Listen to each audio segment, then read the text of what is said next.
అయిందా పాపం మూతి చూడు ఎట్లా పెడుతుందో చిన్న మూతి అట్లా పెడుతుంది క్యూట్గా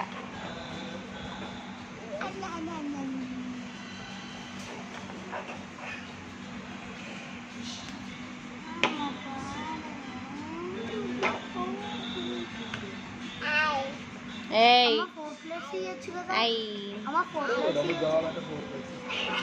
4 ప్లేట్సా ఇవ్వమంటే ఇస్తాడు ఏమున్నది ఒకటి నీకు ఒక నాకు ఒక డాడీ ఇంకోటి ఎవరికి చెల్లికి